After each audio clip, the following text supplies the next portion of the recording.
Hi കൂട്ടുകാരെ, പുതിയൊരു വീഡിയോയിലേക്ക് എല്ലാവർക്കും സ്വാഗതം. അങ്ങനെ ഇനി നമ്മളെല്ലാവരും പ്രതീക്ഷിക്കുന്ന ആ ഒരു എപ്പിസോഡാണ് കേട്ടോ നമുക്ക് മുന്നിൽ വരാനിരിക്കുന്നത്.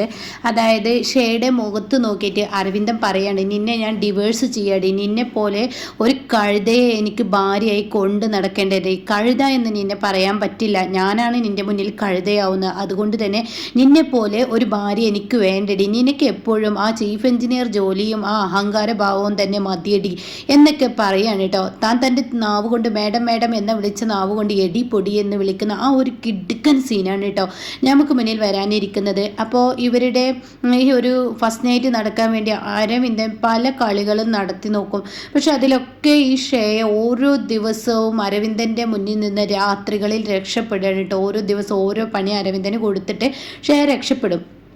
അങ്ങനെ ഇരിക്കെ ഈ ഷേയ ഇതുപോലെ നല്ല ചാരുവും അതുപോലെ ആകാശവും ഓരോ ദിവസവും ഓരോ മണിയേറെ ഒരുക്കി കൊടുക്കാനൊക്കെ നിൽക്കൂട്ടോ. അപ്പം ആകാശ് പറയുന്നുണ്ട്, ചാരുവിന് എനിക്ക് വട്ടാണ് എന്നൊക്കെ പറയൂട്ടോ. പക്ഷേ ഈ സമയമൊക്കെ ഷേയയെ തോൽപ്പിക്കണം എന്നുള്ള ചിന്താഗതിയാണ് ചാരുവിന്. എന്തായാലും ഒന്നെങ്കിൽ അരവിന്ദേട്ടനെ അവളിൽ നിന്ന് രക്ഷിച്ചെടുക്കാൻ ഏക മാർഗ്ഗം എന്താണ്, അവൾ ഒരിക്കലും അരവിന്ദേട്ടന് ചേർന്ന ഭാര്യയല്ല, അവൾ വന്നിരിക്കുന്ന പ്രതികാരദാഹിനിയായിട്ടാണ്. ഈ ഒരു ആത്മാക്കൾക്ക് പോലും ഇങ്ങനെ ഒരു പ്രതികാരം ഉണ്ടാവില്ല, അത്രയും വലിയ പ്രതികാരമാണ് ഇവളുടെ ഇടയിൽ എന്നുള്ളത് അരവിന്ദേട്ടനെ കാണിച്ചു കൊടുക്കേണ്ടത് നമ്മുടെ ആവശ്യമാണെന്ന് ചാരു അതിനിടയ്ക്ക് പറയുന്നുണ്ട് കേട്ടോ. അങ്ങനെ ഒരു ഒരു ഫസ്റ്റ് നൈറ്റ്, രണ്ടാമത്തെ രാത്രി, മൂന്നാമത്തെ, അങ്ങനെ എത്ര രാത്രികൾ കഴിഞ്ഞിട്ടും ഇവരുടെ ഹണിമൂൺ നടക്കുന്നില്ല. അങ്ങനെ ലാസ്റ്റ് അരവിന്ദൻ തന്നെ മുൻകൈ എടുത്ത് നല്ലൊരു അലങ്കാരത്തോട് കൂടിയിട്ടൊരു റൂമാക്കി എടുക്കുകയാണ്. അരവിന്ദൻ തന്നെ തൻ്റെ മണിയറ ഒരുക്കുകയാണ്. അങ്ങനെ ഷേയോട് പറയാണ്, ഇന്നത്തെ രാത്രി ഞാൻ ഒരു വിധത്തിലും ഇവിടെ ഒരു തടസ്സങ്ങൾ ഉണ്ടാക്കാൻ ഞാൻ അനുവദിക്കില്ല. അപ്പോൾ അതുവരെയൊക്കെ അരവിന്ദൻ വിചാരിക്കുക ചാരു ആകാശം കൂടിയാണ് ഇതൊക്കെ ചെയ്ത് കൂട്ടുന്നത് എന്നാണ് അരവിന്ദൻ വിചാരിക്കുന്നത്. പക്ഷെ ഇതിനൊക്കെ പിറകിൽ കളിക്കുന്ന ഷേയാണെന്ന് അരവിന്ദനോട് ഒത്തിരി തവണ ചാരു ആകാശം പറഞ്ഞാലൊന്നും വിശ്വസിക്കില്ല കേട്ടോ. അങ്ങനെ അന്ന് തൻ്റെ റൂം താൻ തന്നെ ഒരുക്കുകയാണ്, താൻ തന്നെ അടിപൊളിയാക്കുകയാണ്. അങ്ങനെ ഷേക്കാണെങ്കിൽ ഈശ്വര, ഈ കാലമാടൻ്റെ മുന്നിൽ നിന്ന് ഞാൻ എങ്ങനെ രക്ഷപ്പെടും എന്നൊക്കെ എങ്ങനെ ചിന്തിച്ച് നിൽക്കുകയാണ്. ഈ സമയമാണ് പിന്നെ ഈ ഒരു റൂം അലങ്കരിച്ചിട്ട് ഷേയോട് വന്നിട്ട് പറയുന്നുണ്ട്, മാഡം ഇന്നത്തെ രാത്രിയെങ്കിലും മാഡത്തിനെ എനിക്ക് ഷേയ എന്ന് വിളിക്കണം, അത് അങ്ങനെയാണ്. അപ്പോൾ ഷേയ ഇവൻ്റെ ഒരുമാതിരി ഒലിപ്പിക്കുന്ന സംസാരം എന്നുള്ള രീതിയിൽ. അപ്പോൾ ഉടൻ തന്നെ, എന്താ മാഡം ഞാൻ ഈ പറയുന്നതിൽ എന്തെങ്കിലും ഒരു തെറ്റുണ്ടോ എന്ന് ചോദിക്കുമ്പോൾ അരവിന്ദനോട് പറയണം, ശരി ഇന്നത്തെ രാത്രി ഇനി എന്നെ ഷേയ എന്ന് വിളിച്ചോ എന്ന് ഷേയ തിരിച്ചു പറയണം. അങ്ങനെ ഷേയ, എൻ്റെ ജീവിതത്തിലെ ഏറ്റവും വലിയൊരു നല്ല നിമിഷമാണ് ഈ നിമിഷം നടക്കാൻ പോകുന്നത്, എൻ്റെയും ഷേയുടെയും. അപ്പോൾ അതുകൊണ്ട് ഇതൊരിക്കലും മറക്കാൻ പാടില്ല. അപ്പോൾ അതുകൊണ്ട് ഞാൻ ഇട്ടിരിക്കുന്ന ഈ ഡ്രസ്സും ഈ റൂമും ഒരുമിച്ചുള്ള ഒരു ഫോട്ടോ ഷേയുടെ മൊബൈലിൽ നിന്നൊരു ഫോട്ടോ എടുക്കുകയെന്ന് പറയാം കേട്ടോ. കേൾക്കുന്ന ഷേയ ആണെങ്കിൽ എങ്ങനെയെങ്കിലും രാത്രി നീങ്ങണമല്ലോ. അപ്പോൾ അതുകൊണ്ട് ഷേയ പറയുന്നത്, ശരി ഞാൻ എടുത്തു തരാമെന്ന് പറഞ്ഞിട്ട് ഷേയ ഫോട്ടോ എടുക്കുന്നുണ്ട് കേട്ടോ. അങ്ങനെ ഈ സമയം ഈ ഫോട്ടോ എടുക്കുന്ന സമയത്ത് ഉടൻ തന്നെ ശരി ഇനി നമുക്ക് നമ്മുടെ ഇന്നത്തെ രാത്രി നോക്കാം, നമ്മുടെ രാത്രിയിലോട്ട് പോവാം. ഷേയ ഇവിടെ ഇരിക്കെ ഒരുപാട് രാത്രി first night, second night, third night എന്നൊക്കെ പറഞ്ഞാൽ അവിടെ ഇവിടെയൊക്കെ വെച്ചിട്ട് നമ്മുടെ രാത്രികൾ നോക്കി. പക്ഷെ ആ രാത്രി ഒന്നും നന്നായില്ല. ഇന്നത്തെ രാത്രിയിൽ എന്തായാലും ഒരു ചടങ്ങും ഇല്ലാതെ നമുക്ക് കയറാം, പാലും വേണ്ട, പഴവും വേണ്ട, ഒന്നും വേണ്ട എന്ന് പറയട്ടോ. അപ്പോൾ ഷേയ പറയണേ, അയ്യോ അരവിന്ദ, ഞാൻ വെള്ളം എടുത്തിട്ടില്ല, ഞാൻ വെള്ളം എടുത്തിട്ട് വരാമെന്ന് പറഞ്ഞിട്ട് പുറത്തോട്ട് ഇറങ്ങണം കേട്ടോ. അപ്പോൾ ഉടൻ തന്നെ ഷേയ, ഇന്ന് നേരം വഴുകിക്കണോ, അല്ല വെള്ളം എടുത്തിട്ട് വരാമെന്ന് പറഞ്ഞിട്ട് പുറത്തിറങ്ങണം. റൂം ബോയോട് പറഞ്ഞാൽ പോരാ, അതൊന്നും വേണ്ട ഞാൻ വെള്ളം എടുക്കട്ടെ എന്ന് പറഞ്ഞിട്ട് പുറത്ത് പോവാണ് കേട്ടോ. അപ്പോൾ പുറത്ത് പോകുമ്പോഴാണെങ്കിലോ ജിത്തു ആണെങ്കിലോ വല്ലാത്ത ടെൻഷനിലാണ്. ജിത്തുവിന് ഭയങ്കര ടെൻഷനിലാണ് കേട്ടോ. ജിത്തുവിൻ്റെ മകളുടെ കാര്യം ആലോചിച്ചിട്ട് അവർ ഡിവോഴ്സിലൊക്കെ ആണല്ലോ അഭിരാമിയും അതുപോലെ തന്നെ ജിത്തുവും. അപ്പോൾ തൻ്റെ മകളുടെ ജീവിതത്തിൽ എന്തെങ്കിലും ഒരു ഇതാവണം എന്ന് കരുതി നിൽക്കുമ്പോഴാണ് ഷേയ പുറത്ത് നിന്നിട്ട് അങ്ങോട്ടും ഇങ്ങോട്ടും ഇങ്ങനെ നടക്കുന്നത് ജിത്തു കാണുന്നത് കേട്ടോ. അപ്പോൾ ജിത്തു ആണെങ്കിലും അത് കാണുമ്പോൾ ഇവള് ഒന്നല്ലെങ്കിൽ അവനെ എന്തെങ്കിലും ഒന്ന് ചെയ്തു കൂട്ടും, അത് ഉറപ്പുള്ള കാര്യമാണ്. എത്രാമത്തെ തവണയാണ് ആ കുരങ്ങനിട്ട് കളിപ്പിക്കുന്നത്, എന്നാൽ ആ പൊട്ടനാണെങ്കിൽ അത് മനസ്സിലാക്കാനുള്ള ബുദ്ധിയില്ല എന്നൊക്കെ എന്നെ പതുക്കെ പറയാം. അപ്പോൾ ഷേയ പിറുപിറുക്കുന്നത് കേൾക്കുകയാണ്. അപ്പോൾ ഷേയ പറയണത്, താൻ എന്താടോ പറഞ്ഞതെന്ന് ചോദിക്കുകയാണ്. അപ്പോൾ ഉടൻ തന്നെ ജിത്തു പറയണേ, ഞാൻ തന്നോടൊന്നും പറയാൻ വന്നിട്ടില്ല, ഞാൻ എൻ്റേതായ വഴിയിലൂടെ ഇതാക്കാണ്. നീ എന്തെങ്കിലും ഭരിക്കാനോ നിയന്ത്രിക്കാനോ പോകുന്നുണ്ടെങ്കിൽ നിൻ്റെ ഭർത്താവ് ഉണ്ടല്ലോ, ആ കുരങ്ങനോട് എന്താണ് താൻ പറഞ്ഞത്, എൻ്റെ ഭർത്താവിനെ കുരങ്ങനെന്നോ എന്ന് പറഞ്ഞിട്ട് ഷേയ ജിത്തുവിനോട് മനഃപൂർവ്വം വഴക്കിടുകയാണ്. അപ്പോൾ ഇവരുടെ ബഹളം കേട്ടിട്ട് അരവിന്ദൻ പുറത്ത് വരികയാണ്. അപ്പോൾ അരവിന്ദൻ ചോദിക്കുക എന്താ ഷേയെ എന്ന് ചോദിക്കുകയാണ്. അത് കേട്ട് ജിത്തുവിന് ചിരി അടങ്ങില്ല കേട്ടോ. ജിത്തു അങ്ങ് ചിരിച്ചു തുടങ്ങാൻ. ജിത്തു പറഞ്ഞ ഹ എന്ത് രസകരമായ കാഴ്ചയാണ് ജിത്തുവിന് കാണാൻ കഴിഞ്ഞത്. ഇപ്പോഴെങ്കിലും ഇയാൾ മേഡം ഒഴിവാക്കി ഷേയെ എന്ന് വിളിച്ചല്ലോ. എന്തായാലും ഞങ്ങളുടെയൊക്കെ പറയുന്നതിനനുസരിച്ചിട്ടാണ് നിങ്ങൾ മാറ്റിയതെന്ന് മനസ്സിലായി. എന്തായാലും താൻ എപ്പോഴെങ്കിലും ഒരാണായല്ലോ എന്നൊക്കെ പറയുമ്പോൾ എന്താടോ താൻ എന്തിനാടോ എൻ്റെ ജീവിതത്തിൽ ഇടപെടുന്നത്? ഞാൻ എൻ്റെ ഭാര്യയെ മേഡെന്ന് വിളിക്കും, ഷയ എന്ന് വിളിക്കും, പലതും വിളിക്കും. അതിന് തനിക്കെന്താടോ എന്ന് ചോദിക്കുകയാണ്. എനിക്ക് ഏടോ പെടോ എന്നൊന്നും എന്നെ വിളിക്കേണ്ടതെന്ന് പറയാം ജിത്തു. അതൊക്കെ തൻ്റെ ഭാര്യ അടുത്ത് തന്നെ നടത്തിയാൽ മതി, എൻ്റെ അടുത്ത് എടുക്കേണ്ടത്. എന്താണ് താൻ പറഞ്ഞതെന്ന് പറഞ്ഞിട്ട് ജിത്തുവിൻ്റെ നേരത്തെ അരവിന്ദൻ കൈവെക്കുകയാണ്. അതോടുകൂടി ഇവർ തമ്മിൽ ഭയങ്കര വഴക്കായി മാറുന്നു. അപ്പം കാണാം ഷയ അതിനിടയ്ക്ക് മുങ്ങുന്നു കേട്ടോ. ഷയ പിന്നെ കാണില്ല. അപ്പോൾ ഈ സമയം അവിടുത്തെ മാനേജർ വരികയാണ്. ഇത് എപ്പോഴും നോക്കിയാലും നിങ്ങൾക്കിടയിൽ ഒരു വഴക്കാണല്ലോ, എന്തൊരു കഷ്ടമാണിത്, ഞാൻ പോലീസിനെ വിളിക്കുകയാണെന്ന് പറഞ്ഞിട്ട് പോലീസിനെ വിളിക്കണം. അപ്പോഴും ഇവർ കയ്യാങ്കളി കളിക്കുന്നത് മാറില്ല. അപ്പോഴേക്കും ആകാശും അതുപോലെ തന്നെ ഈ പറയുന്ന ചാരും കൂടി ഓടിയെത്തുകയാണ്. അങ്ങനെ അവരൊക്കെ ഇടപെട്ട് മാറ്റുകയാണ്. അപ്പോഴേക്കും പോലീസ് എത്തി. അപ്പോൾ പോലീസ് പറയണേ എന്താ നിങ്ങളുടെ വിചാരം, നിങ്ങൾ മര്യാദക്ക് ഈ ഒരു റെസ്റ്റോറൻറ്റിൽ കയറി എന്ന മുതൽ തുടങ്ങിയ പ്രശ്നമാണെന്നാണ് നിങ്ങൾ രണ്ടുപേരും പറയുന്നത്. അതുകൊണ്ട് നിങ്ങൾ രണ്ടുപേരെയും ചോദ്യം ചെയ്യണം, വണ്ടിയിൽ കയറിയെന്ന് പറയണം. അപ്പോൾ ഉടൻ തന്നെ അവിടെ അഭിരാമി എന്നിട്ട് പറയാണ് സംഭവം ചെറിയൊരു വഴക്കായി, ഇനിയിപ്പോൾ ഇവർ തമ്മിൽ വഴക്കുണ്ടാവില്ല. അപ്പോൾ ആകാശം പറയണേ ഇവർ തമ്മിൽ വഴക്കുണ്ടാവില്ല, ഇവരെ വിട്ടേക്കെന്ന് പറയണേ. അപ്പോഴേക്കും മാനേജർ പറയണേ ഇവർ തമ്മിൽ ഒത്തുതീർപ്പായെങ്കിൽ ഇനിയിപ്പോൾ കേസൊന്നും വേണ്ടെന്ന് പറയണം. അപ്പോൾ ഉടൻ തന്നെ പോലീസ് പറയണേ അങ്ങനെ ഞങ്ങളങ്ങ് കോമാളിയാക്കാൻ പറ്റത്തില്ലല്ലോ, ഇവരെ കൊണ്ടുപോകുന്നുണ്ടെങ്കിൽ കൊണ്ടുപോയിട്ട് നിൽക്കുള്ളൂ, കേസ് എടുത്ത സ്ഥിതിക്ക് ഇവരെ പോലീസ് സ്റ്റേഷനിൽ കൊണ്ടുപോകും, എന്നിട്ട് നിങ്ങൾക്ക് വേണമെങ്കിൽ വന്നിട്ട് ജാമ്യത്തിൽ ഇറക്കാമെന്ന് പറയണം. അങ്ങനെ ഈ സമയം അവിടെ വന്നിട്ട് ഷേയും അഭിനയിക്കുകയാണ്. വിടു വിടു വിടു എന്നൊക്കെ പറഞ്ഞ് അഭിനയിക്കൂട്ടോ. പക്ഷേ ഈ സമയം ആ അഭിനയത്തിന് യാതൊരു വിലയും കൊടുക്കില്ല കേട്ടോ. അങ്ങനെ പോലീസ് കൊടുക്കില്ല. അങ്ങനെ ഇവർ രണ്ടുപേരെയും ജിത്തുവിനെയും അരവിന്ദനെയും കൊണ്ടുപോവാണ്. അപ്പോൾ ഉടൻ തന്നെ ഇതിന് പിറകിൽ ആരോ കളിച്ചിട്ടുണ്ടെന്ന് ആകാശ് അഭിരാമിയോട് പറയാണ്, ചാരുവും കൂടിയിട്ട്. അപ്പോൾ ഷേത് ഇങ്ങനെ കേൾക്കുന്നുണ്ട്, ഞാനടി കളിച്ചത് എനിക്കറിയാം, ഞാൻ തന്നെയാണ്, എൻ്റെ രാത്രി നടത്താൻ വേണ്ടി നീ നടക്കുമ്പോൾ ഞാൻ എൻ്റെ രാത്രി മുടക്കാൻ വേണ്ടിയാണ് നടക്കുന്നത്, അരവിന്ദനും ഞാൻ ഒരിക്കലും ഒരുമിക്കില്ല എന്ന് മനസ്സുകൊണ്ട് പറഞ്ഞിട്ട് ഷേ റൂമിൽ പോയി കിടന്നുറങ്ങാണ് കേട്ടോ. പിന്നീട് ഇവരെ ജാമ്യത്തിൽ ഇറക്കാൻ ഒരാൾ പോകണല്ലോ. അപ്പോൾ ആകാശ് തന്നെ ഉള്ളൂ. അപ്പോൾ ആകാശും ചാരുവും കൂടി ജാമ്യത്തിൽ ഇറക്കാൻ പോലീസ് സ്റ്റേഷനിൽ പോവാണ്. അവിടെ ചെല്ലുമ്പോൾ പോലീസാണെങ്കിലോ ഒരുമാതിരി ആളെ വട്ടം കളിപ്പിക്കുന്ന കളി കളിച്ചും കൊണ്ടിരിക്കുകയാണ്. എസ് ഐ ഏമാൻ ഇവിടെ ഇല്ല, ഇപ്പോണ്ട് പോയതുള്ളൂ, എസ് ഐ ഏമാൻ വന്നാലാണ് ജാമ്യം കിട്ടുള്ളൂ, അങ്ങനെ ഇങ്ങനെ എന്നൊക്കെ പറഞ്ഞിട്ട് ഇവരിങ്ങനെ ഇതാക്കുകയാണ്. അപ്പോൾ നിങ്ങൾ കേസ് എടുത്തിട്ടുണ്ടോ, അതൊന്ന് ഏമാനെ അറിയുള്ളൂ, ഞങ്ങൾക്കറിയില്ല എന്നൊക്കെ ഇങ്ങനെ പറയാണ് കേട്ടോ. അപ്പോൾ ഈ സമയം കോൺസ്റ്റബിൾ ഇങ്ങനെ പറഞ്ഞുകൊണ്ടിരിക്കുകയാണ്. അപ്പോൾ ഇതിനിടക്കാണെങ്കിലോ ഇവർക്ക് ജാമ്യം കൊടുക്കുന്നില്ല. അപ്പോൾ അരവിന്ദനാണെങ്കിലോ ഈശ്വര എൻ്റെ ഇന്നത്തെ രാത്രിയും പോയി ഞാൻ എത്ര കഷ്ടപ്പെട്ടിട്ട് മണിയറൊക്കെ ഒരുക്കി അവളുമായി ഒരുമിക്കാൻ, എൻ്റെ ജീവിതം എന്താ ഇത് നായ നക്കിയത് തന്നെ എന്നിങ്ങനെ അരവിന്ദൻ പറയാണ്. അപ്പോൾ ഈ സമയം ഇപ്പുറത്ത് കാണാം ഒരു കോൺസ്റ്റബിൾ ഇങ്ങനെ ഇരുന്ന് പറയുന്നു, ഇവൻ്റെ ഫോട്ടോ അയച്ചു തന്നതുകൊണ്ട് ഏമാന് മനസ്സിലായി. അവരുടെ നാട്ടിലുള്ള ഭാഷയാണ് കേട്ടോ പറയുന്നത്. അതായത് അരവിന്ദൻ്റെ ഫോട്ടോ അയച്ചു കൊടുത്തിരിക്കുകയാണ്, ഒരു ലേഡി ഫോട്ടോ അയച്ചത് കൊണ്ട് ഏമാന് മനസ്സിലായി എന്നൊക്കെ ഇങ്ങനെ പറഞ്ഞിട്ട് സംസാരിക്കുകയാണ്.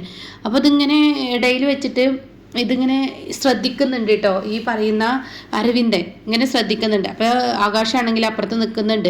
ഒരു ലേഡി വിളിച്ചത് കൊണ്ടാണ് എസ് ഐ സാറ് ഇവിടുന്ന് പോയത് എന്നൊക്കെ ഇങ്ങനെ അരവിന്ദനെ ശ്രദ്ധിക്കുകയാണ്, ആകാശം ശ്രദ്ധിക്കുകയാണ്. അപ്പോൾ ഈ സമയം അരവിന്ദൻ ഇത് പറയുമ്പോൾ ഉടൻ തന്നെ ആകാശ് വന്നിട്ട് അരവിന്ദനോട് പറയാണ്, ഒരു ലേഡി വിളിച്ചത് അത് നിൻ്റെ ഭാര്യയാണ്, നിൻ്റെ ഭാര്യ നിന്നെ രാത്രി നടത്താതിരിക്കാൻ വേണ്ടിയാണ് ഇതൊക്കെ ചെയ്യുന്നത്. അപ്പോൾ ഉടൻ തന്നെ അരവിന്ദൻ വീണ്ടും പറയണേ, എന്നെ ജാമ്യത്തിലെടുക്കാൻ വേണ്ടി വന്നിട്ടുണ്ടല്ലോ എൻ്റെ അനിയ, അപ്പോൾ വക്കീലിനെയും കൊണ്ടല്ലേ വന്നിരിക്കുന്നതെന്ന് പറയുമ്പോൾ അത് എസ് ഐ രാവിലെ വരത്തുള്ളൂ, അപ്പോൾ ജാമ്യം കൊടുക്കാനാണ് പറഞ്ഞത് എന്ന് പറയണം കേട്ടോ. അങ്ങനെ ഈ സമയം എന്താ ചെയ്യേണ്ടതെന്നറിയാതെ ഇങ്ങനെ നിൽക്കുകയാണ്. അങ്ങനെ ഇരിക്കുമ്പോഴാണ് ഇപ്പുറത്ത് പിന്നെ അരവിന്ദന് ബാത്റൂമിൽ പോകണമെന്ന് പറയാണ് അരവിന്ദൻ. അങ്ങനെ ബാത്റൂമിൽ പോകാൻ വേണ്ടി അരവിന്ദൻ ഇങ്ങനെ പോകുന്ന സമയത്ത് വേറൊരു കോൺസ്റ്റബിളിന് കാണാം അരവിന്ദൻ്റെ ഫോട്ടോ ഇങ്ങനെ കാണിച്ചു കൊടുക്കുന്നു കേട്ടോ. ഇതാ ആ ഷയ മേഡത്തിൻ്റെ ഫോണിൽ നിന്ന് എനിക്ക് അയച്ചു തന്നതാണ് ഈ ഫോട്ടോ വെച്ചിട്ടാണ് അവരെ പിടിച്ചത് എന്നിങ്ങനെ പറയാൻ കേട്ടോ. അപ്പോൾ അത് പറയുന്നതിനോടുകൂടി അരവിന്ദനെ ആകെ ഞെട്ടിപ്പോയി കേട്ടോ. കാരണം ആ ഫോട്ടോ എടുത്തത് ഷയ മാത്രമാണെന്നുള്ളത് അരവിന്ദനെ അറിയാം. കാരണം അവരുടെ മണിയറയിൽ നിന്ന് വെച്ച് അവരുടെ ആ ഫസ്റ്റ് നൈറ്റ് നടക്കാൻ വെച്ചിരിക്കുന്ന ആ റൂമിൽ വെച്ച് എടുത്ത ഫോട്ടോ ആണ്. അത് വേറെ ആരെ കയ്യിലും മിസ്സായിട്ടില്ല എന്നും അറിയാം. അങ്ങനെ അരവിന്ദന് ആകെ ഒരു തരം മരവിച്ചതുപോലെ ആവാണ്. പിന്നീട് അരവിന്ദൻ ഒന്നും മിണ്ടില്ല. അപ്പോൾ ഈ ഫോട്ടോ നിങ്ങൾക്ക് എവിടുന്ന് കിട്ടി എന്ന് അവരോട് ചോദിക്കൂട്ടോ. ഇത് ഞങ്ങൾക്ക് ഒരു സ്ത്രീ അയച്ചു തന്നതാണ്. അപ്പോൾ ആ സ്ത്രീയുടെ പേര് ഷേയ എന്നാണോ? അതൊന്നും ഞങ്ങൾക്ക് അറിയത്തില്ല, ഞങ്ങളുടെ ഏമാൻ തന്നതാണ്, അതായത് എസ് ഐ തന്നതാണ് എന്ന് പറയാൻ കേട്ടോ. അങ്ങനെ അരവിന്ദൻ ഒരു തരം മരവിച്ചതുപോലെ ചെന്നിരിക്കുകയാണ്. പിന്നീടാണെങ്കിലോ രാവിലെ വന്ന് എസ് ഐ വന്ന് ഞാൻ കേസൊന്നും എടുത്തിട്ടില്ലല്ലോ, ഇവരെ വിടായിരുന്നില്ലേ, തന്നോട് ഞാൻ രാത്രി വിളിച്ച് പറഞ്ഞതല്ലേ, അങ്ങനെയൊക്കെയുള്ള ഒരു സംസാരമായിട്ട് ഈ ജിത്തുവിനെയും ഈ പറയുന്ന ആകാശിനെയും പുറത്തു വിടുകയാണ്. അരവിന്ദനെയും പുറത്തു വിടുകയാണ്. അങ്ങനെ പിന്നീട് അരവിന്ദനോട് ആകാശ് പറയണേ ഇപ്പം എന്തായി തൻ്റെ ജീവിതം, അതായത് ഈ ഷയുടെ ഉള്ളിൽ ഒരിക്കലും താൻ ഒരു ഭർത്താവായി അവൾ കണ്ടിട്ടില്ല. തൻ്റെ പ്രതികാരം തീർക്കാൻ തന്നെ ഒരു കരുവായിട്ടാണ് ഏട്ടനെ എടുത്തിട്ടുള്ളത്. ഏട്ടൻ മനസ്സിലാക്കണം, ഇനി മനസ്സിലാക്കിയത് പൊട്ടനായി കളിച്ചു കഴിഞ്ഞ് ജീവിതകാലം മുഴുവൻ അവൾ ഇങ്ങനെ ഇട്ട് വട്ട് കളിപ്പിച്ചും കൊണ്ടിരിക്കും, അതാണ് അവൾ ചെയ്യുന്നത് എന്നൊക്കെ പറയുമ്പോൾ അരവിന്ദൻ ഒന്നും മിണ്ടില്ല കേട്ടോ. പിന്നീടാണെങ്കിലോ ഇനി ഞങ്ങൾ എന്തായാലും ഈ ഒരു നാട് വിടുകയാണ്, നാട്ടിലോട്ട് തന്നെ പോവുകയാണ്, കുട്ടനാട്ടിലോട്ട് പോവുകയാണ്. ഇനി ഏട്ടൻ്റെ ഇഷ്ടത്തിന് ജീവിച്ചോ, ഏട്ടനെ അവൾ എന്തെങ്കിലും ചെയ്യുമെന്ന് പേടിച്ചിട്ടാണ് ഞങ്ങൾ പിന്നാലെ പോകുന്നത്, അതുകൊണ്ട് ഞങ്ങൾ പോവുകയാണെന്ന് പറഞ്ഞിട്ട് ചാരു ആകാശം അവിടെ നിന്ന് പോരുകയാണ് കേട്ടോ. ഈ സമയം അരവിന്ദനാണെങ്കിലോ ഒരുമാതിരി തരിച്ചതുപോലെ ആവാണ്. അങ്ങനെ പിറ്റേ ദിവസം രാവിലെ റൂമിലോട്ട് എത്തുമ്പോൾ ഷേയ ആണെങ്കിലോ നല്ല ഉറക്കത്തിലാണ് കേട്ടോ. അപ്പോൾ ഷേയ കതക് തട്ടുമ്പോൾ അവൻ വന്നു, ഈ നശിച്ചവൻ വന്നു, എന്തായാലും നേരം വെളുത്തല്ലോ, അതുകൊണ്ട് ഇന്നത്തെ രാത്രിയിൽ നിന്ന് രക്ഷപ്പെട്ടു എന്നിങ്ങനെ പറഞ്ഞിട്ട് ഷേയ നീക്കുന്നത്. മൂന്നാമത്തെ ദിവസമാണല്ലോ, അപ്പോൾ ഇന്ന് താൻ രക്ഷപ്പെട്ടു എന്ന് പറയണം. അങ്ങനെ അരവിന്ദന് കതക് തുറന്നു കൊടുത്തിട്ട് തന്നെ ഷേയ ഒന്നൊന്നര അഭിനയിക്കുകയാണ് കേട്ടോ. അരവിന്ദേട്ടൻ ഇന്നലെ രാത്രി പോലീസിൽ അകൽപ്പെട്ടൂലേ, എന്നാൽ ആ ചാരു ആകാശം കളിച്ച കളിയാണിത്, മനഃപൂർവ്വം. ഞാൻ എസ് ഐക്ക് എത്ര തവണ വിളിച്ചു, എസ് ഐ ഫോൺ എടുത്തില്ല, അവർ മനഃപൂർവ്വം അരവിന്ദനെ ഇവിടെ നിന്ന് മാറ്റിയതാന്നൊക്കെ പറഞ്ഞിട്ട് ഷേയ അഭിനയിക്കുകയാണ് കേട്ടോ. ആ സമയം അരവിന്ദൻ ഒന്നും മിണ്ടില്ല. അരവിന്ദൻ തൻ്റെ ബാഗും പെട്ടിയൊക്കെ പെട്ടെന്ന് എടുത്തു അവിടെ നിന്നു. താൻ അവിടെ നിന്ന് ഇറങ്ങുമ്പോൾ ഷേയ ചോദിക്കുക എന്താ അരവിന്ദൻ, ഞാൻ ചോദിച്ചതിനൊന്നും മറുപടി പറയാതെ. അപ്പോഴും അരവിന്ദൻ ഒന്നും മിണ്ടുന്നില്ല കേട്ടോ. അങ്ങനെ തൻ്റെ സാധനങ്ങളെല്ലാം ബാഗിലാക്കി അരവിന്ദൻ റൂമിലോട്ട് എത്തുമ്പോൾ അരവിന്ദനെ കയ്യങ്ങ് പിടിച്ച് വലിക്കുകയാണ് ഷേയ. എന്താ താൻ എന്നോടൊന്നും മിണ്ടാതെ പോകുന്നത് എന്ന് ചോദിക്കുകയാണ് കേട്ടോ. അപ്പോൾ ഉടൻ തന്നെ വിടടി എൻ്റെ കയ്യെന്ന് അരവിന്ദൻ പറയാണ്. അത് കേൾക്കുന്ന ഷേയ ഞെട്ടിപ്പോകണം. ഇതുവരെ മേഡം എന്ന് വിളിച്ചവൻ ഇന്ന് എന്നെ വിടടി എന്നോ? എന്താ അരവിന്ദൻ നീ എന്നെ വിളിച്ചത്? മര്യാദക്ക് വിടടി. നീ എന്നെ കണ്ടിരിക്കുന്നത് എന്തായിട്ടാണ്? നിന്റെ കളിപ്പാവായിട്ടാണോ കണ്ടിട്ടുള്ളത്? ഞാൻ നിന്റെ കളിപ്പാവയാണെന്ന നിന്റെ വിചാരം എന്ന് ചോദിക്കുകയാണ് കേട്ടോ. ആ സമയം എന്താ അരവിന്ദൻ ഇങ്ങനെയൊക്കെ എന്നോട് ഒരു മര്യാദ ഇല്ലാതെ സംസാരിക്കുന്നത്? ഞാൻ എനിക്ക് എന്ത് മര്യാദയാണ് തരേണ്ടത്? ഓരോ ദിവസവും രാത്രിയും നീ എന്നെ കോമാളിയെ പോലെ ഇട്ട് കളിപ്പിക്കുമ്പോൾ ഇന്നല്ലെങ്കിൽ നാളെ എല്ലാം ശരിയാവും. എൻ്റെ അനിയനും അനിയൻ്റെ ഭാര്യയാണ് ഇതെല്ലാം ചെയ്തു കൂട്ടുന്നതെന്നാണ് ഞാൻ കരുതിയത്. ഇപ്പോൾ അരവിന്ദന് എന്താ ഇങ്ങനെയൊക്കെ തോന്നാൻ ഞാൻ എന്താ അരവിന്ദനെ ചെയ്തത്? അവർ തന്നെയല്ല സത്യത്തിൽ നമ്മുടെ ഓരോ രാത്രികളും കുളമാക്കുന്നത്. നിർത്തടി നിൻ്റെ പുലമ്പല്. എനിക്കൊരു ഭാര്യ ആവാനോ നിനക്കൊരു നല്ലൊരു കുടുംബിനി ആവാനോ നിനക്കൊരു സ്ത്രീ ആവാനോ നിനക്ക് കഴിയില്ല. നിനക്ക് ഈഗോ ആണ്.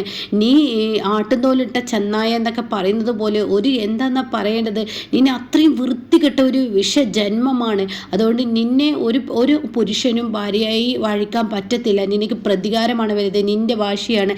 എനിക്കറിയാടി, നീയാണ് ഇന്നലെ രാത്രി എന്നെ പോലീസിൽ പിടിച്ചു വെച്ചതെന്ന്. എന്താ അരവിന്ദ ഈ പറയുന്നത്? ഒരിക്കലും ഒന്നും ചെയ്തിട്ടില്ല. ഞാൻ അതിനെന്താ ചെയ്തത്?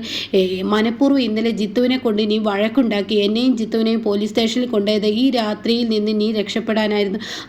അരവിന്ദ വായി തോന്നിയതൊന്നും വിളിച്ചു പറയരുത് കേട്ടോ. അതിന് എന്ത് തെളിവാണ്? അതിന് ഏറ്റവും വലിയ തെളിവാണ് ഈ നിൽക്കുന്ന ഫോട്ടോ എന്ന് പറഞ്ഞിട്ട് ആ ഫോട്ടോ അങ്ങ് കാണിച്ചു കൊടുക്കുകയാണ് കേട്ടോ. ഇതോടുകൂടി ആകെ ഞെട്ടിപ്പോവാണ് ഷേയ.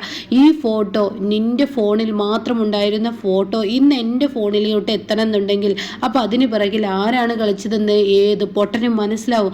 അരവിന്ദൻ വിദ്യാഭ്യാസമില്ലാത്തവനാണ്, അരവിന്ദന് ജോലി ഇല്ലാത്തവനാണ്. അതൊക്കെ മനസ്സിലായി. അരവിന്ദന് ഒരു കഴിവൊന്നുമില്ല. എന്നാൽ അരവിന്ദന് കുറച്ചൊക്കെ ബുദ്ധിയുണ്ട്. നിങ്ങളെപ്പോലെ നിന്നെ പോലെ അത്രയും കുനിഷ്ഠ ബുദ്ധി എന്നിൽ ഇല്ലടി. ഞാൻ എൻ്റെ അനിയനെയും ഭാര്യനെയും സംശയിച്ചത് നിന്നെ ആയിരുന്നെങ്കിൽ ഇന്ന് എൻ്റെ ജീവിതത്തിൽ യാതൊരു കുഴപ്പവും വന്നിരുന്നില്ല.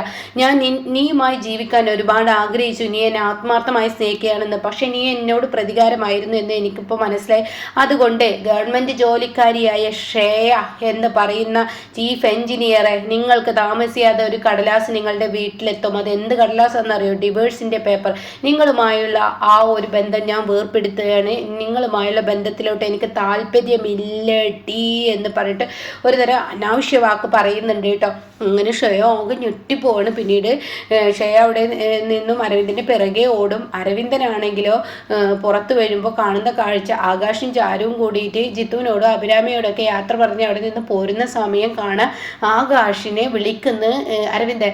ആകാശ് എന്ന് പറഞ്ഞിട്ട് അരവിന്ദൻ വിളിക്കാനായിട്ട് അതോടുകൂടി അവിടെ വണ്ടി നിർത്തുകയാണ്. ഉടൻ തന്നെ ഞാനുണ്ട് നിങ്ങളുടെ കൂടെ എന്ന് പറഞ്ഞിട്ട് കയറുകയാണ്. എന്നിട്ട് പറയണം, മോനെ എനിക്ക് ഒരുപാട് തെറ്റുപറ്റി, ഞാൻ നീ പറയുന്ന വാക്കുകൾക്ക് യാതൊരു വിലയും കൊടുത്തില്ല എന്ന് പറയുമ്പോൾ ആകാശിന് ഒരുപാട് സന്തോഷമാവുകയാണ് കേട്ടോ.